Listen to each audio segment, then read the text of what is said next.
जब कुम्हार ने को बर्तन बनाना होता है ना, तो वो मिट्टी को क्या करता है, सबसे पहले अलग करता है, और अलग करने के बाद उसमें से क्या करता है, उसमें से पत्थर निकालता है। और जब आपको खुदा अलग करता है तो सबसे पहले आपके अंदर से आपकी जनाकारी, आपकी जादूगरी, आपके नशे, आपकी गलत ख्वाहिशें वो खुदा छानता है आप में से। हालेलुया। डिलीवरेंस पाने के लिए आपको कुर्बानी देनी पड़ती है।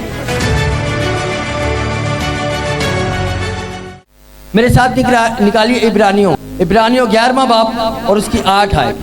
अब ईमान ही के सबब से अब्राहम जब बुलाया गया तो हुक्म मानकर, ईमान ही के सबब से इब्राहिम जब बुलाया गया तो हुक्म मानकर उस जगह चला गया जिसे मिरास में लेने वाला था, अगरचे जानता ना था मैं कहाँ जाता हूँ, तो भी रवाना हो गया। सब कहे आमीन। अब ये देखो डिलीवरेंस पाई कैसे जाती है। अब जब खुदा ने इब्राहिम से कहा कि तू अपने नातेदार, अपने रिश्तेदार, अपने शहर को, अपने मुल्क को छोड़ और वहां चल जहां मैं तुझे कहता हूं। और आपको पता है इब्राहिम को पता भी नहीं था जाना का है। हाँ, इधर जाना है, इधर जाना है, आगे जाना है, पीछे जाना है, कोई पता नहीं उसे, बस निकल। आपको पता है दुनिया के अंदर सबसे जो मुश्किल डिलीवरेंस है ना, वो पता कौन सी है? वो माइंड डिलीवरेंस है। जो लोगों की माइंड की डिलीवरेंस है ना, किसी से बदरू निकालना सबसे आसान है, मगर किसी के माइंड को चेंज करना सबसे मुश्किल है। तो उसके दिमाग को तब्दील करना, उसकी सोचों को तब्दील करना कि हमारा कुछ नहीं हो सकता, एरा कुछ नहीं हो सकता, ओदा नहीं कुछ हो सकता, साढ़े मुल्क का कुछ नहीं हो सकता, साढ़े महल्ले का कुछ नहीं हो सकता। ये सबसे मुश्किल डिलीवरेंस है। मेरी बात समझ में आ रही है? अब खुदा ने आपको पता है क्यों इब्राहिम से कहा कि तू अपने नातेदार, रिश्तेदारों को छोड़ और चल? किसी को पता है? वो इसीलिए वो जिस देश में रहता था, जिस मुल्क में रहता था, वो लोग जो है ना बड़े शातिर थे और फेज रीडिंग करते थे और लोगों का फ्यूचर बताया करते थे। वो अपने आप को बहुत बड़ी चीज समझते थे। हाँ, वो समझते थे हमसे ज्यादा नॉलेज किसी को नहीं। अब वो जब खुदा ने देखा कि ये अगर उन लोगों में रहेगा, आपको पता है पीपल डिलीवरेंस भी होती है जिस तरह इब्राहिम की। ये मैंने इसलिए हवाला पढ़वाया ताकि आपको समझ सके। जब मैं आपको बोलूं कि पीपल डिलीवरेंस भी होती है तो आप समझ सके कि कैसी डिलीवरेंस है। कि जब आपको खुदा ऐसे लोगों से जो आपके लिए सही नहीं, उनसे अलग करता है, ये भी आपके डिलीवरेंस है। आपके इर्द गिर्द, आपके बच्चों के साथ, आपके पड़ोस में, आपकी जॉब में अगर आपके साथ ऐसे लोग हैं जो आपको खुदा में बढ़ने से रोकते हैं, आपको डिलीवरेंस की जरूरत है। मेरी बात समझ में आ रही है? तो खुदा ने क्या कहा? क्या हमारा खुदा इब्राहिम को वहां बरकत नहीं दे सकता था? हाँ, खुदा उसे कहता नहीं पहले यहाँ से निकल, तू यहाँ से निकल और उस मुल्क में जा जो मैं तुझे बताऊंगा। और वो निकल गया। उसने क्या किया?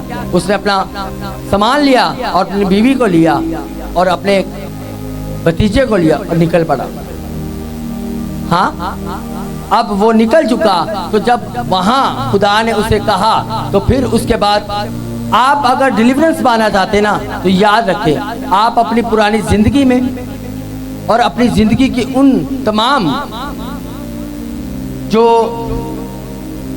रीति रिवाज है, आप अगर उसमें रह कर कहें आपको डिलीवरेंस मिल जाए, तो ये कभी नहीं होगा। मेरी बात समझ में आ रही है? आपको अगर डिलीवरेंस चाहिए, छुटकारा चाहिए, निजात चाहिए, हाँ, तो आपको क्या करना होगा? पहले वो जिंदगी को छोड़ना होगा जिस तरह इब्राहिम ने छोड़ा। छोड़कर, उन चीजों से निकलकर, डिस्कनेक्ट होकर फिर उसने अपने छुटकारे को पाया। Hallelujah, hallelujah. खुदा का असूल है कि छुटकारे के लिए, छुटकारे का असूल ये है कि आपको अपनी जिंदगी से वो चीजें और वो जिंदगियां, वो हरकतें, वो काम निकालने पड़ेंगे, तभी खुदा आपको छुटकारा देगा। मेरी बात समझ में आ रही है? आपको पता है ईमान सुनने से पैदा होता है। इसलिए खुदा ने उसे कहा कि तू उन लोगों से हट जा, तू सिर्फ मेरी आवाज को सुने। और लिखा है हुक्म के मुताबिक उसने खुदा के हुक्म को माना, खुदा की आवाज को सुना और हुक्म को माना। तो यही खुदा चाहता है कि तुम मेरी आवाज सुनो और मेरे हुक्मों को मानो ताकि अपनी बरकत को ले सको। हालेलुया। आपको पता है खुदा ने कहा कि तूने क्या करना है, तूने शगुन नहीं करना, तूने रस्में नहीं करनी, तूने रीति रिवाज नहीं करने। हाँ, जिस कौम जहां मैं तुझे लेके जा रहा हूं उस कौम की तूने वो रसूमात, वो हरकतें, वो चीजें तूने नहीं सीखनी, और ना जो तू पहले करता था वो करनी है, ना वो करनी है जो तू वहां जा रहा है, जिस मुल्क में जा रहा है ना वो करनी, बल्कि वो करना है जो मैं तुझे कहूँ। हालेलुया। आपको पता है लोग कहते हैं हम जी इन चीजों को नहीं मानते, हम जादू टूनों को नहीं मानते, मगर लोग अभी भी हर रोज अपने घर में शगुन करते हैं। शाम का टाइम हो गया, झाड़ू नहीं लगाना। हाँ, शाम तो पहला झाड़ू लगा लो, रात हो गई, नौ नहीं कटने, मेरी दाई आंख फटकन रही है। हाँ, इसका मतलब है खुशी मिलनी है, मेरी बाएं फटकन रही है, मतलब कोई बुरी खबर आनी है। ऐसे ही ना चल। इन चीजों से खुदा ने आपको कहा ये तूने सब ये चीजें नहीं करनी। जब ये तू करेगा, हाँ, तो क्या होगा, तू खुदा की नजर में कामिल नहीं होगा। जो असली फूल होता है ना और नकली फूल होता है उसके अंदर सिर्फ एक ही फर्क होता है, वो देखने में सेम होते हैं, दूर से आप जज नहीं कर पाओगे। हाँ, कि असली कौन सा नकली कौन सा है, उसकी स्मेल आपको बताएगी असली कौन सा है। इसी तरह जो विश्वासी है, जो ईमानदार है, जो खुदा के हुक्मों पे चलने वाला है, वो आपको उसकी हरकतों से पता चलेगा, उसके लाइफस्टाइल से पता चलेगा कितना रासबाज। हमने देखा है चर्च के अंदर अच्छे अच्छे ओहदों के ऊपर है, पास्टर है, हाँ, मुबशर है, डीकन है, एल्डर है, और वो माइयों में दी कर रहे हैं। हाँ, माइयों में दी कर रहे हैं। मैंने पहले भी आपको बताया कि जो सड़बाला है, हाँ, बड़े शौक से कहते हैं जी मैं सड़बाली बनिया, मैं सड़बाला बनया। सड़बाले की डेफिनेशन पता है, हिस्ट्री पता है, सड़बाला है क्या, लोगों को पता ही नहीं, बस उनके बाप दादा करते आ रहे। नहीं जी, हम रस्में नहीं करते। और मैं तो ऐसे लोगों को भी जानता हूँ जो अपने मतलब की रस्में होती है ना, हाँ, वो कर लेते हैं। हम शादियों में रस्में नहीं करते, शादियों पे हम रस्में नहीं करते, सिर्फ हम क्या करेंगे, सेरा जुत्ती पहन लेके आएगी, रस्म नहीं करते। हाँ, अपने मतलब की चीजें है ना, खर्चा है, पैसा है, बच्चा लिया, चलो जी ठीक है, और हम और कुछ नहीं करते, सिर्फ की करना, दूध पियाना है। और ये मुझे एक बात बताओ, ये कहाँ बाइबल में सारी चीजें लिखी? हाँ, वैसे तो हमारे एशिया में वैसे भी मैंने देखा है लोग उजड़ जाते हैं इन चीजों में। पहले 3-4 लोग जाएंगे रिश्ता वेखना, उदू बाद पूरे खानदान को खड़ना, ना खड़िया उन्हें नाराज हो जाना, चलो जी तुसी भी चलो मुंडा वेखन जाना। हाँ, फिर मैं ये कहता हूँ बरात वाले दिन सस जाती है, होर जिहड़ियां बेबे उंज कहंदियां चर्च जान लग्या कहंदियां ने मेरे को टुरिया नहीं जाता काका, मेरे गोडे काम नहीं करते। उदन सेहरा चुकन वास्ते जरूर नाल जांदियां। अज क्यों जाना है? क्योंकि मैं सेहरा मुंडे का सेहरा उत्ते करना है। अज तो मेरा जाना बंद है, तेरा चर्च जाना भी बंद है। हालेलुया। हाँ, तब वो मेरे को इतनी देर नहीं बैठा जाता। और शादी पे क्या आधा घंटा लगता है? हाँ, रात कहाँ दोपहर 3 बजे से लेकर रात के 13 बजे तक तुम शादी करते हो, तब तक तो बैठे रहते हो। और चर्च में कहते साढ़े को इतनी देर बैठा नहीं जाता, हूं इतनी उम्र नहीं ना रही। हाँ, ऐसे ही ना चर्च।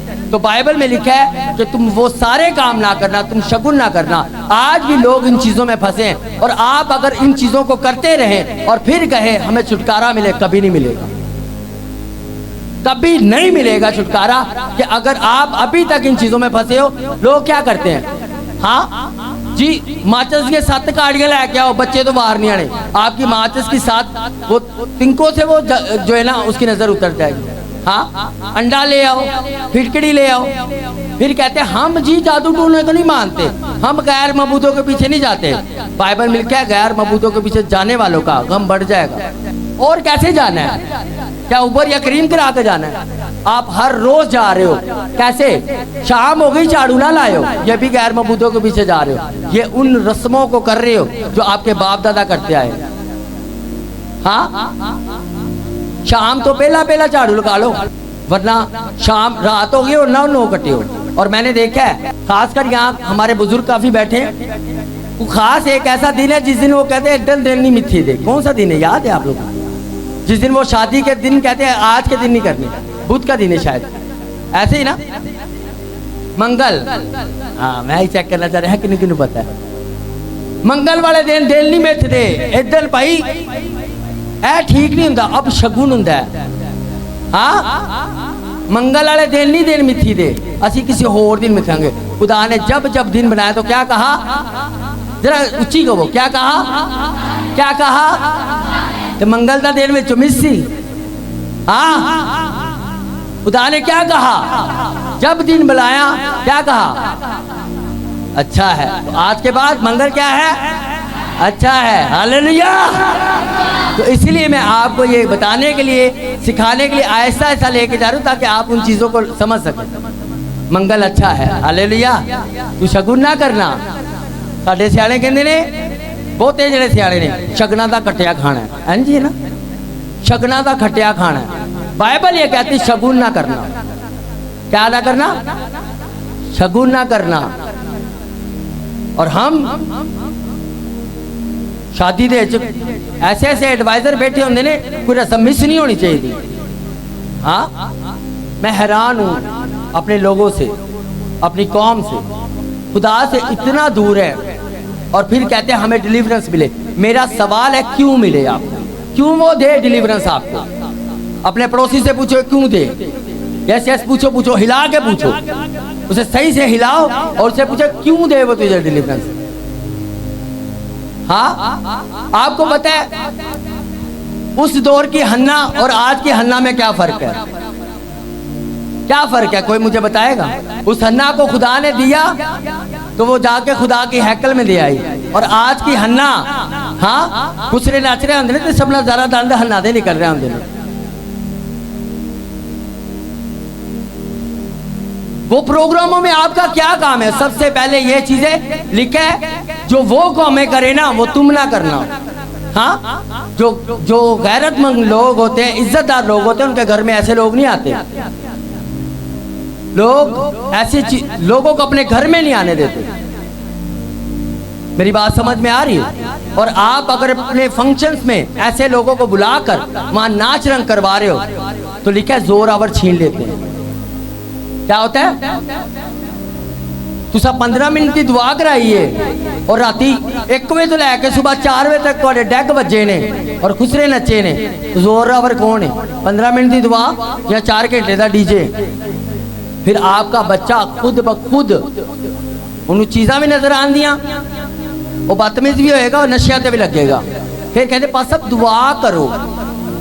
हाँ, दुआवा कर करके बच्चे ले आते ने और उन्हों की सालगिरह ते खुसरे नचाने असी।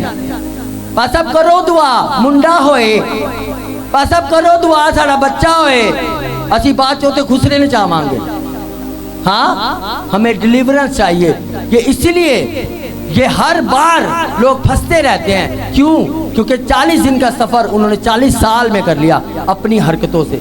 खुदा का ये प्लान नहीं था। मेरी बात समझ में आ रही है? हाँ, छुटकारा आपको चाहिए। आप वो काम नहीं कर सकते जो गैर कौमें करती हैं। लिखा है जहां के हम शक्ल ना बनो। हाँ, और कैसे बनना हम शक्ल? आपके फंक्शंस में और गैर कौमों के फंक्शन में कोई फर्क नहीं, तो कहां से आप रास्तबाज? आपको डिलीवरेंस की जरूरत है। आपके कामों में, आपकी रस्मों में आपका यहोवा नजर आना चाहिए। कैसी वो शादी थी काना गलील की कि जिसके अंदर यसू गया। हालेलुया। जिस इवेंट में, जिस प्रोग्राम में यसू होता है ना, वहां से शर्मिंदगियां जाती हैं। हाँ, उसमें यसू इनवाइटेड था तो वहां से शर्मिंदगियां गई। जिस शादी में, जिस फंक्शन में यसू इनवाइटेड नहीं, वहां शर्मिंदगियां आती हैं। फिर पास सब करो दुआ। आपको मैं ये बताना ये चाहता हूं कि आपको पुरानी जिंदगी से निकलना पड़ेगा, क्योंकि अगर आप उन तमाम पुरानी चीजों में रहकर आप कहें, अगर वो 12 बरस की रोगन भी ऐसे करती ना, अपना छुटकारा पाने के लिए रिस्क ना लेती, वो मर जाती। हाँ, वो आई, उसने रिस्क लिया और वो लिखा इतनी बीमार थी कि वो कुबड़ी हो गई थी और वो भीड़ को चीरती हुई। सोचो, इमेजिन करो, एक बीमार, एक कुबड़ी औरत और इतनी ज्यादा वीक औरत कुबड़ी हो गई है और भीड़ यीशु मसीह के ऊपर गिर रही है। कितनी एफर्ट करके, कितनी मेहनत करके वो यीशु मसीह तक पहुंची होगी। छुटकारा ऐसे नहीं मिलता, सब बोलो ऐसे नहीं मिलता। हाँ, उसने मेहनत की, उसने एफर्ट दिखाई और उसके बाद उसको छुटकारा मिला। हालेलुया। जब आप खुदा में आते ना तो सबसे पहला एक काम होता है जो हर विश्वासी जिससे उसकी जान निकलती, वो पता क्या है? खुदा सबसे पहले आपकी सारी चीजें आपसे हटा देता है। आपके दोस्त, हाँ, आपके वही माँ बाप, वही बहन भाई जो बड़े अच्छे होते हैं, वही बच्चे वो आपके सबसे पहले आपके घर वाले खिलाफ हो जाते हैं। मैं बहुत सोशल वर्क था, लोगों से मिलना, गैदरिंग करना, उनके साथ हंसी मजाक करना। मेरे दोस्त, खुदा ने सबसे पहले, खुदा ने मेरे दोस्त जिनके ऊपर मुझे बड़ा मान होता था, मैं अपनी वाइफ से कहता था जैसे भी मेरे हैं, हाँ, और उनको ही खुदा ने सबसे पहले दूर किया। तेरे हैं ना, अब तू मेरा है। Hallelujah, hallelujah.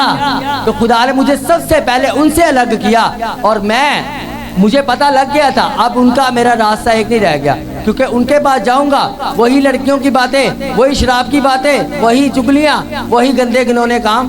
तो खुदा ने मुझे अलग करने के लिए, छुटकारा देने के लिए सबसे पहले खुदा ने मेरे दोस्त, मेरी गैदरिंग मेरी से हटाई। मेरी बात समझ में आ रही है? यही चीज लोग पाने के लिए, ये जब होता है ना, लोग बैक साइड हो जाते हैं, उनको तन्हाई खा जाती है। मैं सीरियस कह रहा हूँ। मैं जब मसीह में नया नया आया था, मेरा दम घुटने लग गया था यार, कंजदी जिंदगी होगी मेरी। हाँ, मैं तो इतना खुश रहने वाला बंदा था, इतना हल्ला गुल्ला करने वाला बंदा था ना, और मैं किसी ने जाके मजाक कार करना खोल के। मैं जब नया नया विश्वासी बना, जब मुझे पता चल गया शराब नहीं पीनी, नाचना नहीं है, ये नहीं करना, तो 24 की रात को पाकिस्तान में आपको पता क्या होता है, गलियों के अंदर है तो बड़े मेले लगे होते हैं। मैं अब नया नया पता लग गया कि नहीं जी, डांस नहीं करना, गाने नहीं सुनने, शराब नहीं पीनी। और मुझे ऐसे लग रहा था गली में जाके, जब मैं खड़ा होकर देख रहा था ना, मुझे लग रहा था यहाँ मैं पागल है, यहाँ सारे पागल हैं। मेरी बात समझ में आ रही है? या मैं पागल हूँ कि सब कर रहे हैं, मैं नहीं कर रहा, या ये सब पागल है? मेरी बात समझ में आ रही है? छुटकारा ऐसे नहीं मिलता, आपको सबसे पहले खुदा अलग करता है। और यहाँ आकर लोग, बहुत से लोग गिव अप कर जाते हैं। आपको पता है, जब कुम्हार ने को बर्तन बनाना होता है ना, तो वो मिट्टी को क्या करता है? सबसे पहले अलग करता है। उस मैदान में से, उस टीले में से उस मिट्टी को अलग करता है, और अलग करने के बाद उसमें से क्या करता है? उसमें से पत्थर निकालता है, हाँ, उसमें से इजाफी चीजें निकालता है, लकड़ी निकालता है, प्लास्टिक की चीजें निकालता है। और जब आपको खुदा अलग करता है तो सबसे पहले आपके अंदर से आपकी जनाकारी, आपकी जादूगरी, आपके नशे, आपकी गलत ख्वाहिशें, वो खुदा छानता है आपने से। हालेलुया। हाँ, और फिर कुम्हार क्या करता है? लेकर उस मिट्टी को छानने के बाद, उसमें से इजाफी चीजें निकालने के बाद उस पे पानी डालता है। हाँ, उससे पानी डालता है। इसलिए पास्टर कहते हैं बपतिस्मा लो पहला, मिट्टी को बपतिस्मा दिया जाता है। आप क्या हो? खुदा ने आपको किससे बनाया? मिट्टी से। उस मिट्टी को लेकर सबसे पहले क्या किया जाता है? गीला किया जाता है, और फिर उसको गूंदा जाता है। और जब गूंदा जाता है ना, बड़ी पीड़ होती है। हाँ, अच्छा नहीं लगता। खुदा इधर से भी हमें सही करता है, उधर से भी सही करता है। और आपको पता है, जब गूंदा जाता है ना इंसान, बड़ी उसे तकलीफ होती है। मैं गूंदा गया हूँ, मुझे पता है। हाँ, बड़ा तकलीफ होती है, प्रेशर पड़ता है ना, और जब प्रेशर आता है ना तो लोग रोते हैं। हाँ, लोग रोते हैं, यार मैं की हो गया, कैसी मेरी जिंदगी हो गई है। और आपने अगर ऑनर का बर्तन बनना है, हाँ, तो आपको उस मिट्टी में से अलग होना पड़ेगा, वरना वहीं पाँव के नीचे रहोगे। और अगर आदर का बर्तन बनना है, ऑनर का बर्तन बनना है कि किसी के मुंह तक जाओ, आपको इस प्रोसेस से गुजरना होगा। हाँ, तो जब उसको फिर गीला किया जाता है, बपतिस्मा दिया जाता है, और आप जब बपतिस्मा लेते हो, फिर क्या होता है? फिर कुम्हार क्या करता है? उसको उस डाई के ऊपर रखता है जिसके ऊपर उसको सांचा जाता है। हाँ, बाहर से उसको थपथपी दी जाती है, मारा जाता है, कूटा जाता है, और अंदर से हाथ भी नरम रखा जाता है ताकि डिग्गी ना पवे। हालेलुया। हाँ, आप जब आपको वो लगाया जा रहा है, आपको मारा जा रहा है, आपको शेप दी जा रही है, और अंदर से स्लोली हाथ भी है, डर नहीं, मैं तेरे साथ हूँ। हालेलुया। कहता जब तेरी माँ और तेरा बाप भी तुझे छोड़ देगा ना, मैं नहीं छोड़ूंगा तुझे, मैं तुझे शेप देने वाला हूँ। हालेलुया। और उस वक्त वो मट्टी को तकलीफ तो हो रही होती है क्योंकि उसे कूटा जा रहा है, मगर अंदर वाला हाथ उसे फील करवा रहा होता है, नहीं ठीक है हाले, कुछ बेहतर है, कुछ सांस निकल रही हाले। हाँ, फिर क्या होता है, फिर सबसे मुश्किल वक्त जब आता है ना, पता तब चलता है जब वो बर्तन बन जाता है, शेप आ जाती है, फिर उसे आग में डाला जाता है ताकि वो पक्का हो, वो मट्टी मजबूत हो जाए, ताकि वो यूज के काबिल हो जाए। उसमें आग में डाला जाता है, उसे आजमाइशों में डाला जाता है, तब वो बर्तन का पता चलता है कि ये अच्छी मट्टी से बना है। आपको पता है आग में इसलिए डाला जाता है, अगर उस मट्टी के अंदर दूसरी मट्टी हो ना तो वो मट्टी फट जाती है। अगर अच्छी मट्टी का हो वो मट्टी फटती नहीं है, टूटती नहीं है, मगर अगर सही मट्टी का होता है तो वो पक्का हो जाता है। हाँ, आप अब तो कूलर का जमाना आ गया, फ्रिज का जमाना आ गया। जब हम छोटे थे या आप लोग छोटे थे, आपको पता है घरों में मटके होते थे। हाँ, तो अभी भी पाकिस्तान में कई जगहों पे आप जाके देखना जहाँ मटके बनते हैं, वहाँ आपको कंटिन्यूसली उस बड़े से गुम्मद में से धुआं निकलता हुआ नजर आएगा। उसके अंदर क्या हो रहा होता है, उसके अंदर बर्तन पक रहे होते हैं। हाँ, उस आग में से, उस प्रोसेस में से गुजरना पड़ता है, और जब विश्वासियों के ऊपर मुश्किल आती है, टेस्ट टाइम आता है, तब वो बहुत से बर्तन टूट जाते हैं। हाँ, उस आजमाइश से वो भाग जाते हैं कि ये आजमाइश, आग में जाना बहुत मुश्किल है। आपको पता है कभी कभी तो शैतान इतना गुस्से में आ जाता है, कहता है इसकी आग को, इसकी जो आग है ना, जो इसका टेस्ट टाइम है, उस आग को 7 गुना और बढ़ा दो। हाँ, जब शैतान ज्यादा बेक्रोध पे आता है ना, तो आपके टेस्ट टाइम की जो परीक्षा का लेवल होता है ना, उसको कहते हैं इसे 7 गुना और बढ़ा दो। जिस तरह सदरक मिसेस अब्दुल-नजू को जब कहा गया ना इनको आग के अंदर फेंक दिया जाए, वो कहते हैं बादशाह हम जानते हैं हमारा खुदा बचा सकता है, वो ना भी बचाए तो भी हमारा खुदा है। कहता है अच्छा ये बात है ना, इस आग की 7 गुना, हाँ, इसकी तपिश को 7 गुना बढ़ा दो। और आपको पता है जो उनको फेंकने वाले थे उनके वो भी झुलस गए थे, जो उनको आग में फेंकने वाले थे ना वो भी झुलस गए थे। आप सोचो, हाँ, अब वो टेस्ट टाइम, वो 7 गुना आग, कितना मुश्किल होता होगा। मगर मैं आपको बताना ये चाहता हूँ, उस आग के अंदर आपको डिलीवरेंस देने के लिए मेरा यीशु तब भी आया था, वो आज भी आएगा यीशु मसीह के नाम से। मैं कह रहा हूँ वो आज भी आएगा यीशु मसीह के नाम से। हालेलुया। आपको पता है डिलीवरेंस पाने के लिए कुर्बानी बहुत जरूरी है, बहुत जरूरी है। तो कुर्बानी, बैल बछड़ों गांव, बैल की तो खुदा मांगता नहीं, किस चीज की कुर्बानी? कुर्बानी इस चीज की, आप सैक्रिफाइस करें, अपने खुदा को ऑनर दें। हाँ, अपने टाइम का खुदा की हजूरी में आए। आप अपने लंच टाइम में, आपका रात का जब पूरी दुनिया सो रही है और आप रात को 3 बजे उठकर हाथ उठा रहे हो, तो आपको क्या लगता है खुदा ये भूल जाएगा? हाँ, आपका सवेरे उठकर सबसे पहले आपका हाथों को उठाना कुर्बानी खुदा पहले मांगता है। वो आपके टाइम की है, आपके ख्वाहिशों की है कि मैं ये चाहता हूँ। मैंने अक्सर देखा है कि जो बच्चे तो कहीं किसी मुकाम पे है ना, कोई टीचर है, कोई डॉक्टर है, कोई इंजीनियर है, कोई कुछ है, उन्होंने सबसे कम अपने ख़ानदान के इवेंट अटेंड किए होते हैं। क्यों? क्योंकि हमारे एग्ज़ाम आने वाले, अब एग्ज़ाम आने वाले, अब एग्ज़ाम आ गए, अब तो बिल्कुल नहीं जा सकते। ऐसा ही ना, तो उनको सैक्रिफाइस करना पड़ता है, इसलिए उनका सैक्रिफाइस उनको अच्छे ओहदों पर लेके जाता है। आप सोचो इस दुनिया में रहते हुए अगर आपका यहाँ सैक्रिफाइस यहाँ काम आ रहा है, तो सोचो आसमान का कैसा होगा। हालेलुया। हाँ, पतरस कहता है खुदावंद हमने तेरे लिए अपने घर बार को, अपनी नौकरी को, अपने बीवी बच्चों को, अपने सब कुछ छोड़ा है, हमने सैक्रिफाइस किया, कुर्बानी की, हमें क्या मिलेगा? यीशु मसीह ने कहा यहाँ दुगना ऊपर हमेशा की जिंदगी। Hallelujah, hallelujah. इसीलिए इब्राहिम को खुदा ने कहा तू क्या हो, सबसे पहले डिस्कनेक्ट हो, अलग हो।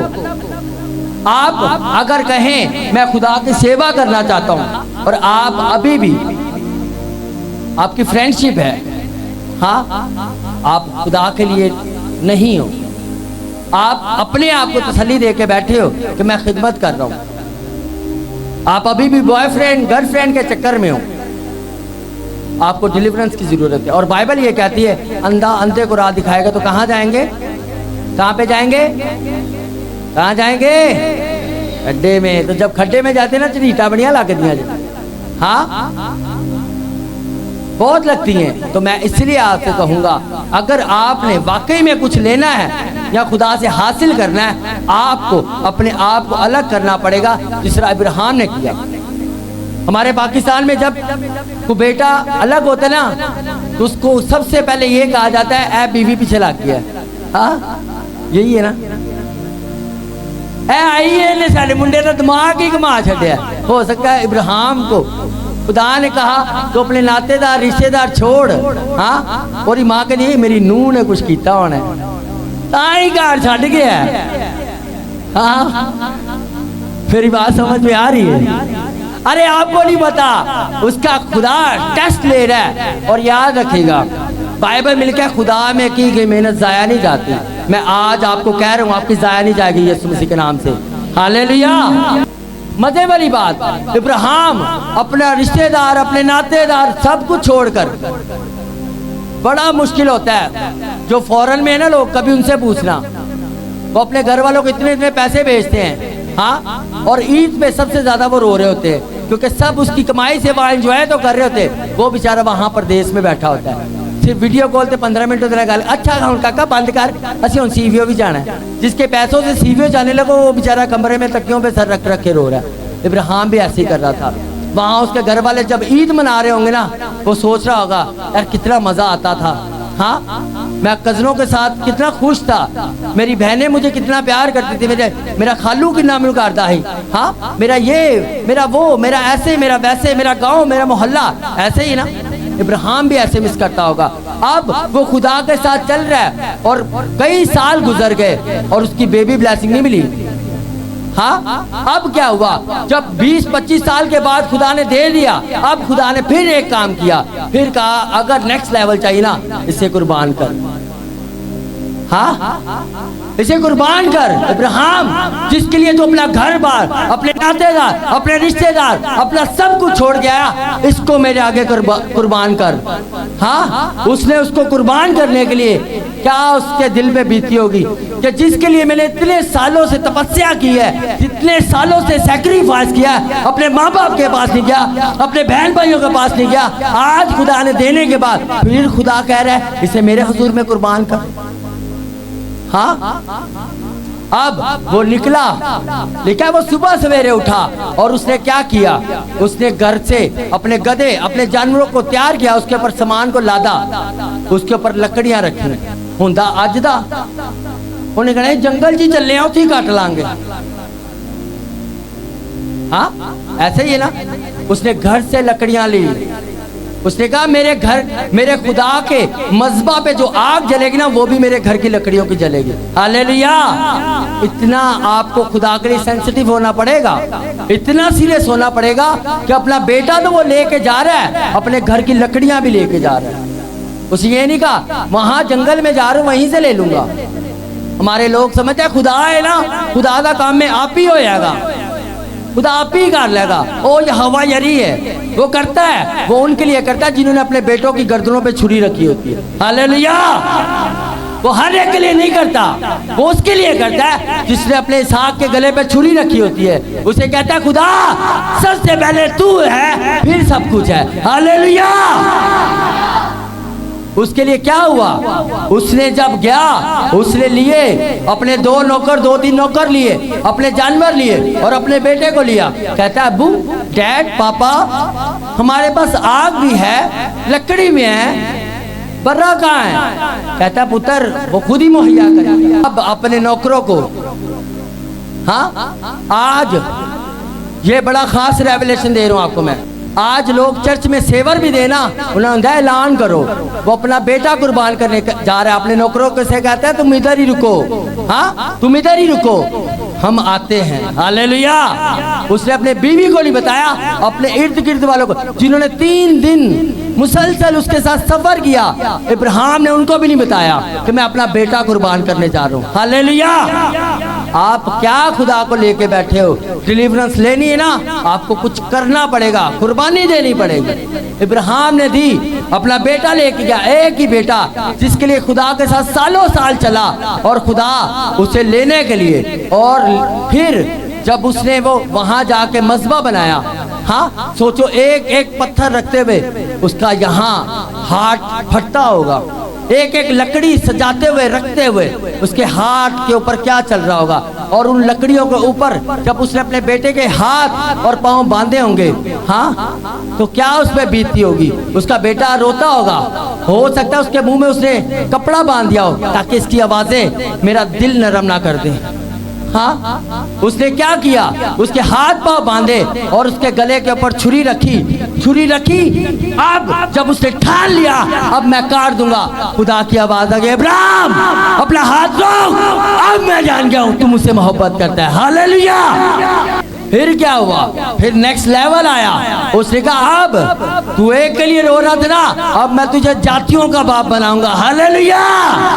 हाँ तूने मुझे एक देने से गुरेज नहीं किया, मैं तुझे कह रहा हूँ आसमान के तारों और जमीन के कंकरों की तरह तेरी नस्ल होगी, और तेरी नस्ल से ये दुनिया बरकत पाएगी। हालेलुया।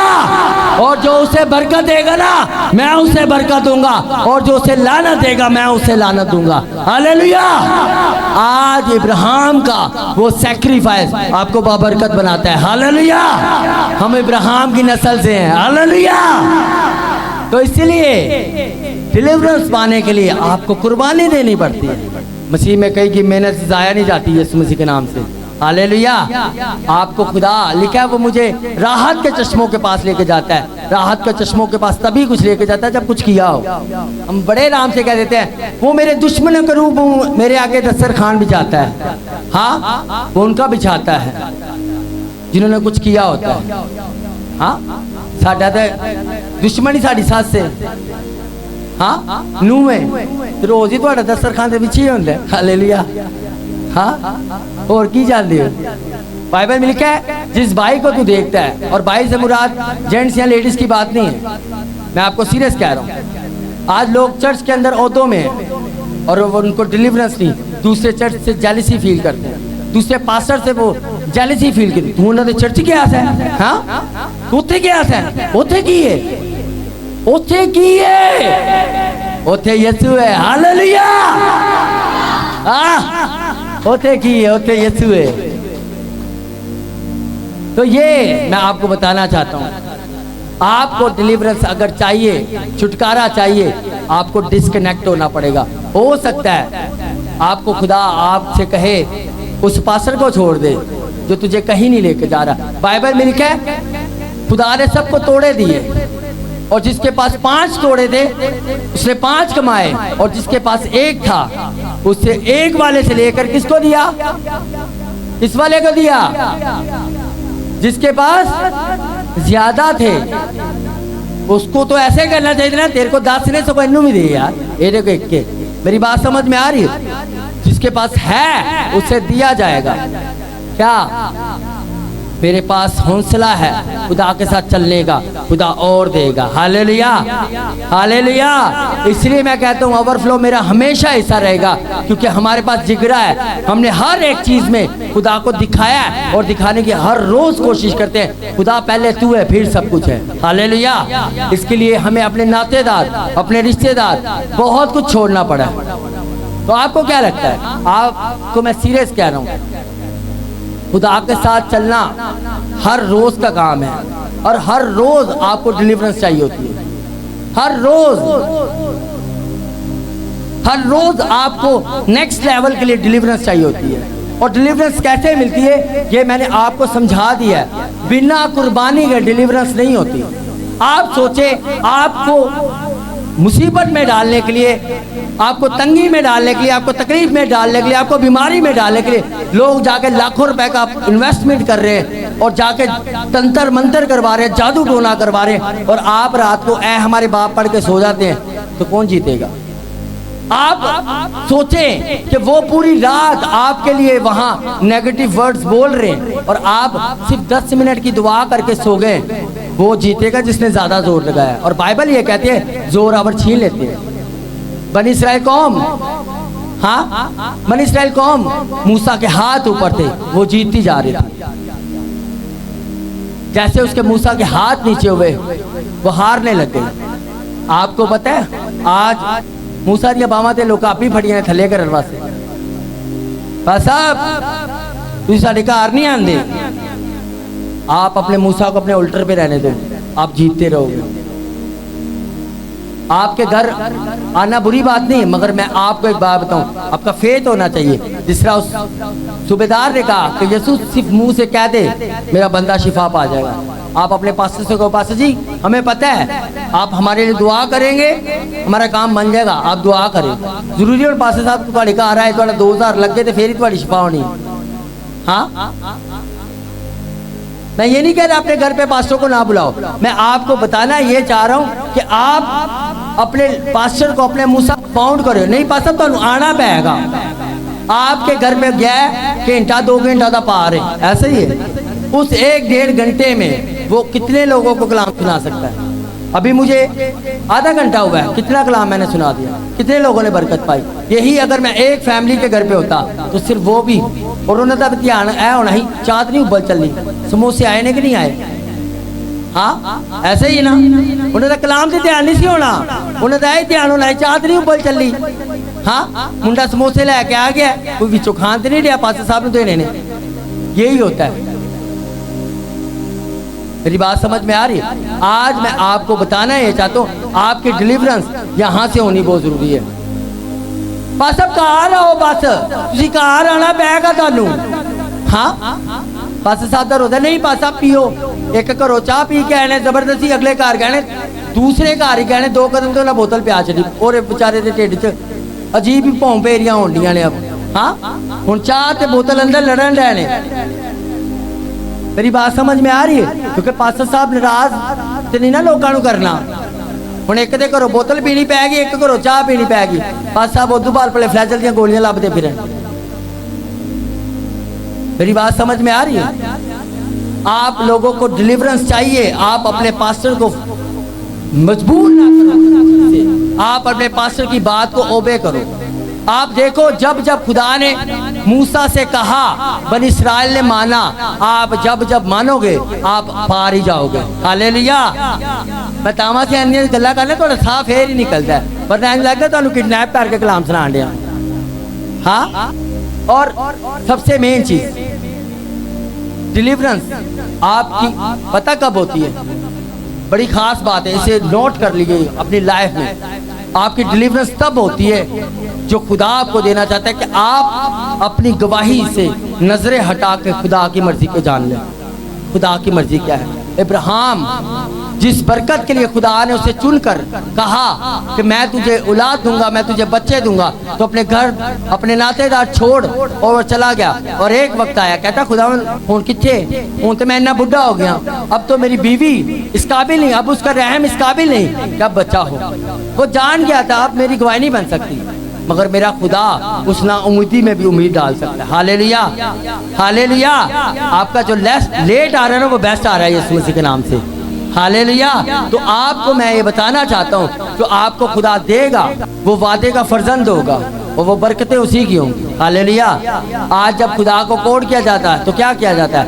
खुदा जब याकूब के ऊपर जाहिर हुआ तो उसे क्या कहता है? मैं तेरे बाप दादा का खुदा, मैं इब्राहिम का खुदा, मैं इसहाक का खुदा। Hallelujah, hallelujah. उनके पीछे सैक्रिफाइस है। लास्ट एक चैप्टर मेरे साथ निकालो, इब्रानियों 11वां बाब और उसकी 16वीं आयत। मगर हकीकत आगे वो एक बेहतर यानी आसमानी मुल्क के मुश्ताक थे। आपको पता है इब्राहिम और उसकी बीवी की बात हो रही है। ये कि वो हकीकत में जो थे ना, खुदा जो उनको निकाल ले आया थे ना, वो इसलिए नहीं निकल आए थे कि हम जा रहे हैं, खुदा हमें बरकत देगा, हमें बच्चा देगा, हमें वो देगा। खुदा का बंदा पालूस कह रहा है वो इसलिए नहीं गए, बल्कि इस चीज़ के मुश्ताक थे कि हमेशा की ज़िंदगी और उस मुल्क में जहाँ यीशु मसीह का जहाँ मैं हूँ वहाँ तुम भी होगे। हालेलुया। वो उसके मुंतजर थे, उसके लिए वो निकल चुके। आज कितने लोगों को ये पता है? हाँ, उनके दौर में तो यीशु मसीह भी नहीं आया था, आपके दौर में तो यीशु मसीह भी आ गया। उसने अपनी जान का कफारा दे दिया, अपना गाढ़ा लहू बहा दिया, आपके लिए मर गया, जी उठा और जिंदा हो गया, आसमान पे चला गया। और आसमान पे जाते हुए क्या कहा? मैं बाप के पास जाता हूँ, वहाँ बहुत से क्या है? मकान है।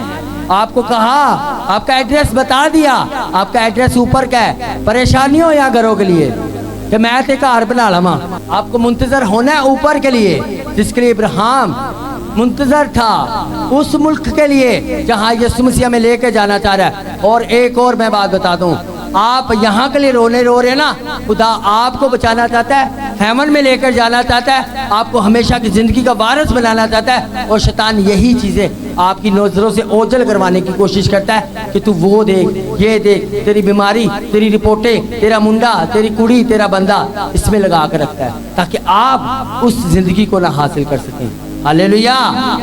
इसीलिए मैं आज आपसे कहूंगा, आपने मुंतजर रहना है, इस चीज के लिए नहीं रहना कि मुझे वो क्या कहते हैं, तू चंगा कर,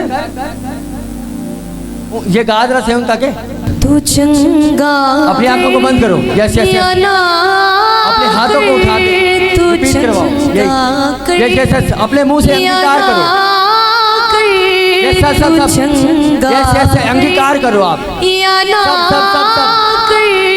तू चंगा कर या ना कर, तू मेरा परमेश्वर है। हालेलुया। यीशु मसीह के नाम से आमीन आमीन। आपको पता है, जब आप खुदा की वर्शिप करते हो ना, जैसी आप उसकी वर्शिप करोगे वो वैसा आपके लिए बन जाता है। हाँ, आपको क्या लगता है? खुदा के कलाम में लिखा है, जो खुदा पर ईमान रखता है खुदा उन्हें शर्मिंदा नहीं होने देता। जब आप उसे कहेंगे तू चंगा कर या ना कर, तू मेरा खुदा है, हाँ, तो वो ऐसी दुल्हन चाहता है जिसके ना दाग हो, ना झुर्री हो, ना धब्बा हो। आपके वो ना दाग रहने देगा, ना झुर्री रहने देगा, ना धब्बा रहने देगा, ना कोई बीमारी रहने देगा। हालेलुया। वो फिर अपने नाम की खातिर आपको सदाकत की राहों पे ले चलेगा। Hallelujah hallelujah.